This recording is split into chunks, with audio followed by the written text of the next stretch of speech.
What is up? This is your LA in a minute, and I'm here in the Owens Valley, a peaceful and dry area about 220 miles northeast of Los Angeles, nestled in the eastern Sierra Mountains. But the thing is, before the California water wars, this area wasn't dry. In fact, it was fertile, fed by the Owens Lake and the Owens River, until a syndicate from Los Angeles came and changed the future for both this part of California and Los Angeles. I'm talking about the California water wars. Let's get into it. In the late 1890s, Los Angeles was transitioning from dusty, lawless, Wild West outpost to modern metropolis. The population mushroomed from 10,000 people in 1880 to over 100,000 at the turn of the 20th century. And the LA River was a reliable water source, but not for a city of that magnitude, and the powers that be recognized the need to add to the local water supply. Enter Los Angeles Mayor Fred Eaton, who, along with LA Water Company Superintendent William Mulholland, realized that the Owens Valley had a large amount of runoff from the Sierra Nevada mountains that with some engineering ingenuity could deliver the Owens water to Los Angeles. Working with the Federal Bureau of Reclamation, headed by a close associate of Eaton, the duo used underhanded tactics to claim water rights on the Owens River, which, by the way, was 250 miles away from Los Angeles. To surreptitiously acquire water rights for Los Angeles, Eaton made highball offers to people in Owens Valley, but his eagerness aroused suspicion to the local people in Inyo County. Simultaneously, Mulholland misled Los Angeles public opinion by dramatically understating the amount of water locally available for LA's growth, while also misleading residents of the Owens Valley, saying that Los Angeles would only use unused flows in the Owens Valley. Now, it's important to realize that at the time, the San Fernando Valley was mostly farmland and not technically part of Los Angeles. But that would change when a syndicate, including LA Times publisher Harrison Gray Otis, Norman Chandler, and Moses Sherman, started buying up land in the fertile San Fernando Valley, while simultaneously using their bully pulpit of the LA Times to convince LA citizens that the project was urgent and thusly to pass a bond funding the $23 million project.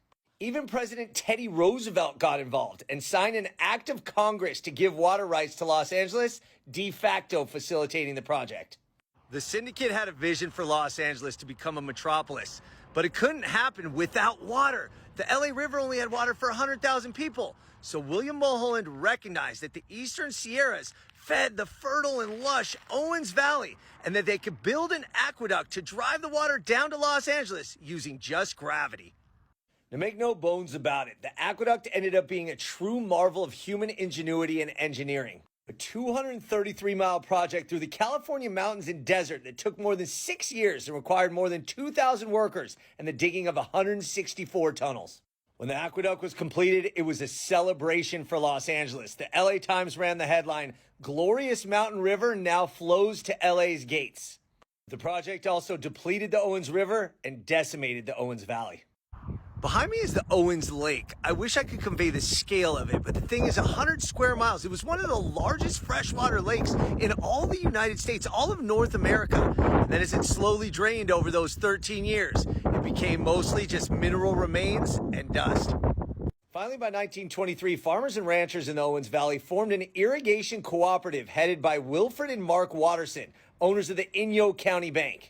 They feared for the area's agricultural future and waged a water war, first having sit-ins at the aqueduct to prevent access by employees, which evolved into armed standoffs, and eventually dynamiting the aqueduct, which they did 17 times in a futile attempt to stop the water from flowing to Los Angeles.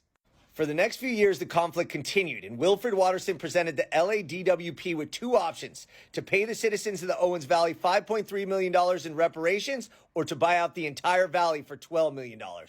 But the DWP held firm, and by 1927, as the bombings continued, the Inyo County Bank collapsed and it undermined valley resistance. The Watterson brothers were indicted for embezzlement, tried, and convicted on 36 counts. Soon, Los Angeles owned 90% of the water in the Owens Valley, and water continued to flow in Los Angeles, while agricultural interests in the Owens Valley were effectively dead.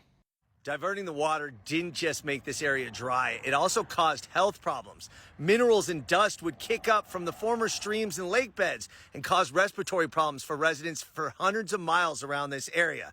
Finally, by the 1990s, the LADWP started investing in projects, $2.5 billion, to reduce the dust and emissions.